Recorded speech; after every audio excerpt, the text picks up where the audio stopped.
What is going on, guys, and welcome back to another video. Now, this is something that I have not done for so long and I actually seen quite a few of the boys do this. Now I thought I would pretty much just jump on the train and bring you guys a Q&A for the first time in months. Like literally, I used to bring these like once every kind of month because I could never think of anything else to film.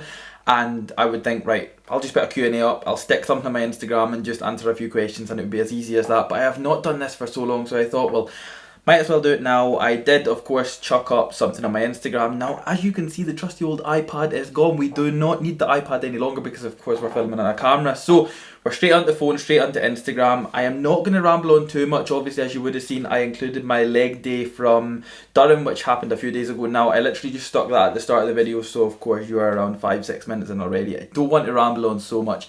Get endless, not answer as many of these as possible. So yeah, I hope you guys do enjoy this video. I hope you guys did enjoy that leg day.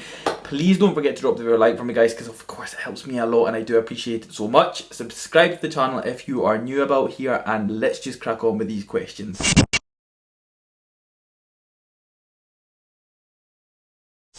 We're going to kick this Q&A off with an absolute belter. Why claim natural? That would simply be down to the fact that I am actually a natural athlete and I actually get tested throughout the year to make sure that I am natural.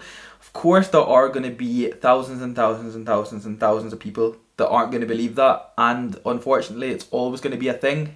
I cannot do anything about that. I simply just claim natural because I am a drug-free athlete. I am a drug-free bodybuilder, and I mean, there's not really much else I can say about that. That's really it. How you feel your energy levels 6 weeks pre-contest. So I'm assuming you're asking me how I feel energy-wise 6 weeks out. It's quite hard to tell because sometimes it can be different. Sometimes you can be okay. Sometimes once you kind of hit that 6 week mark, that's really when things start to change. That's really when you start to kind of hit rock bottom a little bit. I usually find it's kind of between the 3 and 6 week marks that I actually properly do hit a wall, and that's obviously when things start to get really hard, especially last season. As we approached kind of the 6 week out mark, and then obviously we got to around kind of 4 weeks out. So it was 4 weeks out, the show got cancelled, as basically we got faced with another month. So obviously that kind of last 4 weeks were basically the most hell ever.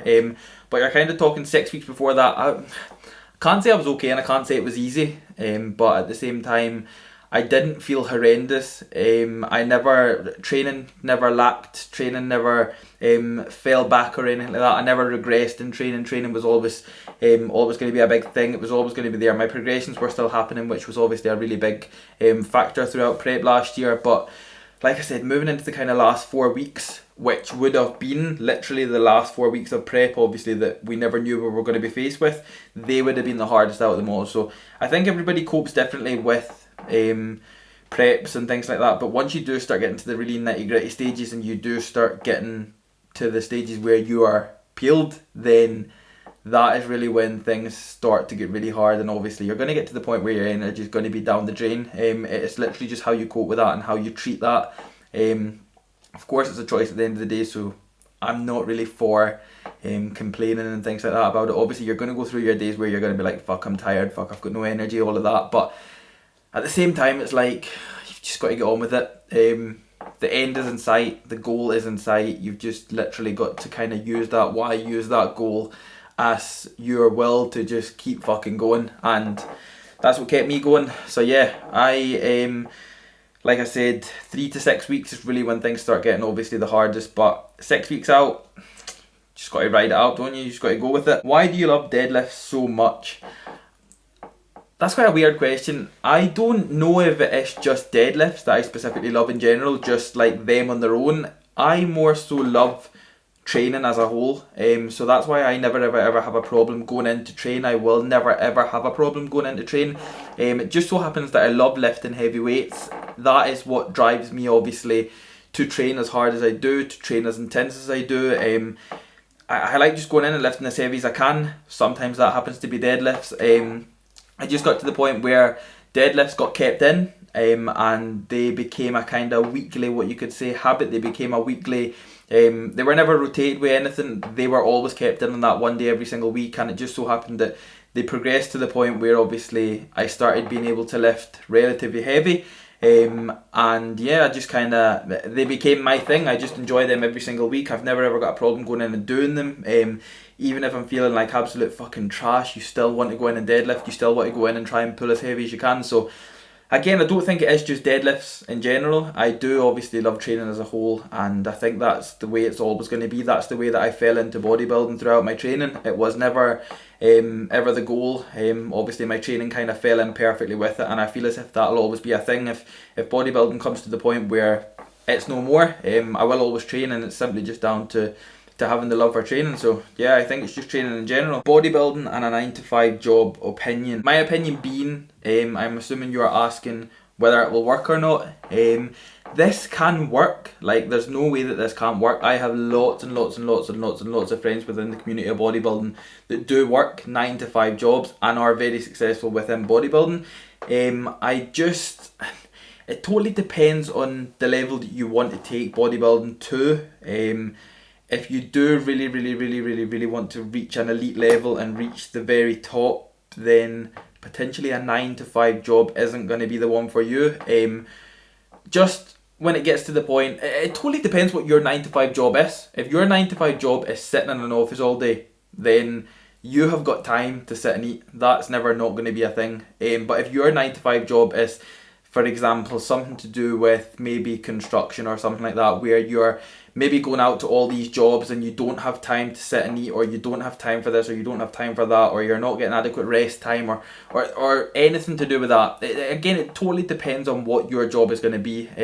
But I don't see why it can't be possible. It can always be possible. You can always find a way. Like I said, it just really depends on the level of bodybuilding, where you want to take it to, what you want to reach. If you want to reach the very top, and I'm talking down IFBB routes, I'm talking the top level of IFBB, then a 9 to 5 job potentially isn't for you. But like I said, it's not as if it's not possible. It just totally depends on what route you want to take it. Nutella or Biscoff.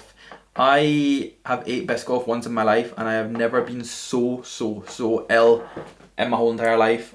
Therefore, I will never eat it again. Nutella is always my go-to. I have actually started implementing Nutella into my off-season just for a little bit easy, more calories. More calories are getting to the point where I need them in now. So yeah, Nutella is in, not on obviously every meal, not every single day, but really just when I need it. But I would always choose Nutella over Biscoff. Biscoff, I don't know. I went through a phase where I was for it and I really wanted to have it, and then I had it, and then I was so ill. So I will never eat Biscoff for as long as I live, and I mean that. Please just can't me do that. I will. Oh, I was so ill. Like, I was so ill. See, even thinking about it, it was absolutely stinking. I was so ill. Oh man, it makes me sick just thinking about it. Anytime I even see like just Biscoff in general. And if I'm right, like, I actually enjoyed it. I did enjoy it, but I was that ill. Now I just can't face it. So I'm always going to have to go with Nutella. Great, another belter. When you started your first cycle. I mean, that doesn't even make sense, and it's not even got a question mark on it. So that's like an assumption about me being on a cycle. When you started your first cycle. Alright, okay, we'll just move on. What calories and steps did your 11.7 kilo fat loss client start with, and how did they change over 8 weeks? So realistically, as you would have seen from Sam's transformation and from Sam's work, and obviously what we done, you would see that Sam wasn't not in shape, but we had quite a bit to lose, and it wasn't a case of fucking about and keeping food really high and not kind of approaching it aggressively, obviously to put Sam in a better position to then move on with the face. So we did start him off, obviously we did always aim for a high carbohydrate diet. We started off with over 350 carbs. Steps have been at 10,000 the full time. Steps have not moved, steps have not went up. We have not implemented any form of CV training, so there's no additional CV on top of his steps. For anybody that obviously doesn't understand that, steps were literally just kept as 10,000. And carbohydrate wise, we never needed to decrease it under 200 grams of carbs for any day, whether that be a training day or a rest day. So obviously we did kind of run the more so approach of high, moderate and low carbohydrate days. So yeah, like I said, 10,000 steps. We never had to obviously drop it to the point where he was eating next to nothing. He always had a lot of food. As you would have seen, he lost quite a bit of body fat, sorry. He got into really good shape. He is still continuing obviously to progress in the gym as well, which was obviously one of the biggest things. We never wanted his performance to go to shit. Now that is one of the things that I always opt for and I always keep tabs on with my clients, is obviously their training performance, because the last thing that anybody wants to do is start dieting and then go into the gym and just hit a brick wall completely and start regressing on absolutely everything. We want to still be progressing to the point where training's still enjoyable, our weights are still going up, whether we are replacing an exercise with something else to move progression wise, but at the same time, yeah, he was on 10,000 steps, and obviously, like I said, his food started at over 350 grams of carbohydrates, which was obviously quite a lot for the time, and obviously with the starting position that we were in to where we got to, obviously within the 8 weeks, 11.7 kilo, as you would have seen, that is a lot of body weight to shift in such a short space of time.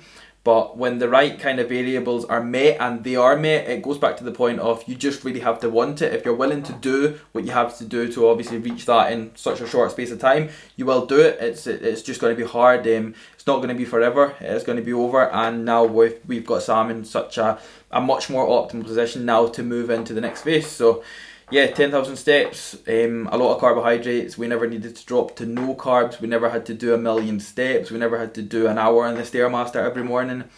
It was a hard process, but a more so simple process, which is arguably one of what I would say anyway, the kind of best ways to approach obviously a fat loss phase, especially for somebody that's not competing. Obviously Sam isn't a competitive bodybuilder, so we obviously had to take that into consideration as well. There was a lot of variables that had to be met, and they were met, so as a coach I really couldn't ask for anything more. Do you get amped up for every single set, even if it's just a little? No, I absolutely do not. I don't get amped up for a set of side lateral raises like I would get amped up for a set of deadlifts or squats or potentially a heavy bench press.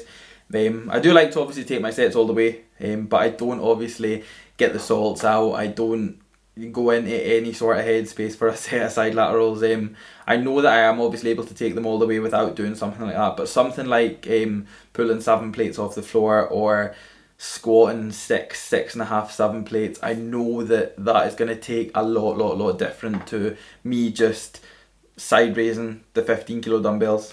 Same goes for anything like flies or whatever well, it's going to be leg extensions, any sort of isolation exercise, the smaller moves. Just in general, I get in, get out, get the work done.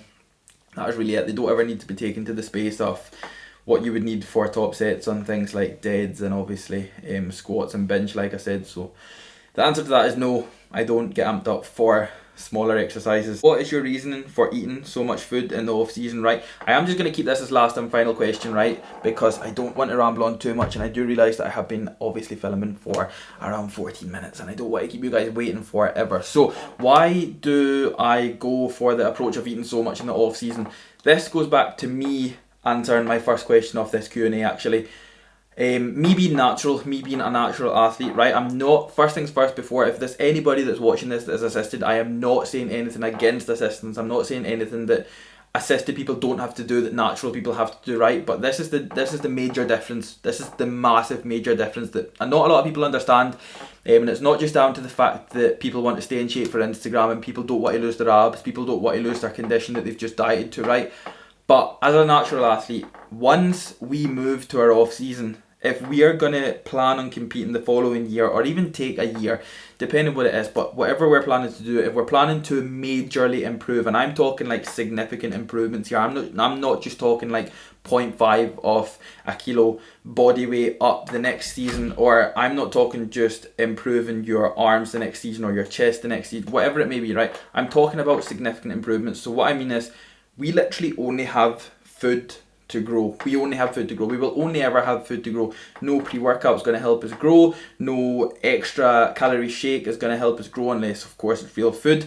We literally only have real food to help us grow. Now, say for instance you're on an off season for 6 months.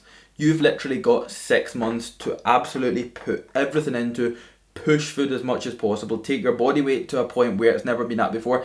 I don't just mean get fat, I don't just mean eat pizza for your breakfast, your lunch and then your dinner. I mean utilise that time to the absolute best you can. Eat real food. I would never recommend anything more to obviously all of my clients. This is always going to be the thing as a natural competitor. We only ever have food to help us grow, and then once you reach the point of contest prep again, that's it. The growing's done. You can't, we simply can't grow into a show. We can't diet and get bigger. That's never obviously going to be a thing as a natural competitor.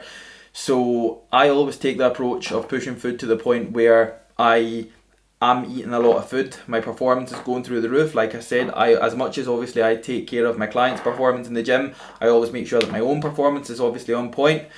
So the food, you literally train to eat, you use the food as fuel, and then it means that obviously if you can run your off season up to a point where as well your food is high, then it means that you never will have to diet on, again, really low food. Of course you will have to obviously decrease your calories on prep to get into absolutely disgusting condition, but at the same time, if you're not prioritising pushing food to the point where you're getting uncomfortable within the off season, like everybody says, like get comfortable with being uncomfortable. That goes for contest prep, but that also should go for off season. You don't want to just put on 3, 4, 5, 6 pounds in the off season and then expect to come back the following year and look significantly different. It's just not going to happen. So I would always favour pushing food. I obviously wouldn't favour what you would classify as a dirty bulk. I don't really think there is anything such as a dirty bulk, but as well, there is ways to get calories in easier.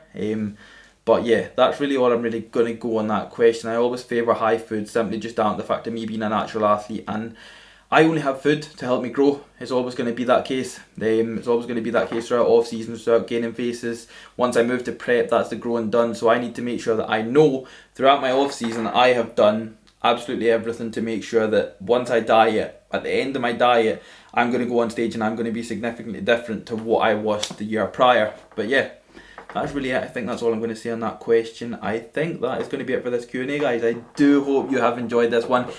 If you have enjoyed it, then like I said at the very start, please don't forget to drop the video a like for me, guys. Subscribe to the channel if you are new, and I will see you all in the next video.